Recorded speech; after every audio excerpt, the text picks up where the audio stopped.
તો સુરતમાં પર્વત પાટિયા વિસ્તારમાં ખાડીપુરથી લોકો ત્રસ્ત બન્યા છે। અનેક સોસાયટીઓની બહાર સતત 2 દિવસથી પાણી ભરાયેલા છે। બ્રજભૂમિ, ઋષિ વિહાર, સત્યમ શિવમ હાઇટ્સના લોકો પરેશાન બન્યા છે। નંદવન, વૃંદાવન, માધવબાગ સોસાયટીના લોકો પણ હેરાન પરેશાન થયા છે। 1 થી 1.5 કિલોમીટરના રસ્તામાં ઘૂંટણ સુધી પાણી ભરાયેલું છે। વાહન ચાલકોના વાહનો પાણીમાં પણ જામ થઈને બંધ થઈ ગયા છે। વરસાદી પાણીનો નિકાલ કરવામાં આવે તેવી પર્વતપાટિયા ગામમાં જે રીતે પાણી ભરાયા છે તેને લઈને ભારે હાલાકી થઈ રહી છે અને લોકો અત્યારે આ રીતે જોઈ શકાય છે કે મજબૂર થયા છે પાણીમાં પોતાના વ્હીકલને લઈને જવા માટે। અત્યારે સુરતના આ પર્વત ગામના આ દ્રશ્ય છે અને પર્વત ગામમાં જે સોસાયટી આવી છે સ્વપ્ન સૃષ્ટિ ને જે આ સોસાયટીના લોકો અત્યારે વૈકલ્પિક પ્રશ્નો કરી રહ્યા છે। ભાઈ આપનું નામ? मनोज भाई। मनोज भाई, क्या जुगाड़ करके आप जा रहे हो, क्यों? भाई काम पे तो जाना जरूरी है। हम म्युनिसिपल कॉर्पोरेशन और यहाँ के जो पार्षद हैं वो ध्यान देते नहीं है, तो हम लोग को तो मजबूरी है अब ये गंगा जी में पार करके जाने का।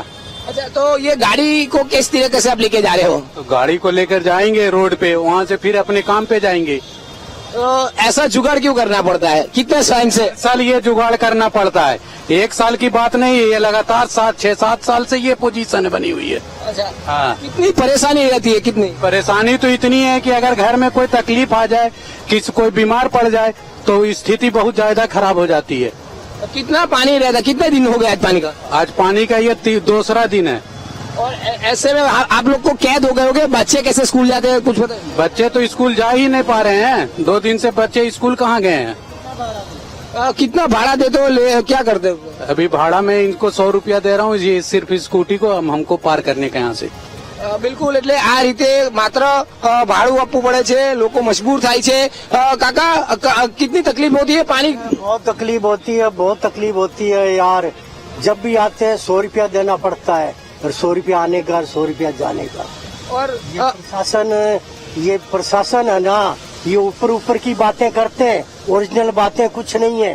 अंदर की पब्लिक की तकलीफ की कोई बातें नहीं है। पानी के निकाल का कोई रास्ता ही नहीं है। कोई रास्ता नहीं है, कोई रास्ता। हर साल यही बीमारी रहती है, हर साल।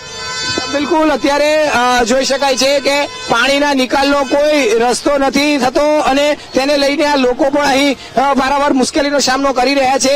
જે રીતે આ વિસ્તારમાં જોઈ શકાય છે 2 દિવસ થઈ ચૂક્યા છે અને હજુ પણ આ જ રીતની સ્થિતિ અહીં જોવા મળી રહી છે।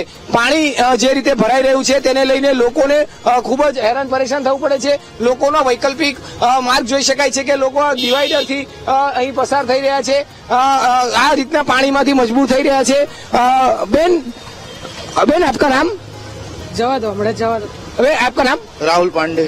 राहुल भाई, क्यों यहाँ से चलते हो, क्या हो, कितने टाइम से तकलीफ? 2 दिन से पानी भरा हुआ है, कोई आया नहीं है देखने के लिए। वो तो अच्छा है कि खाली लाइट है तो अच्छा है थोड़ा, अब ऑफिस तो जाना पड़ेगा।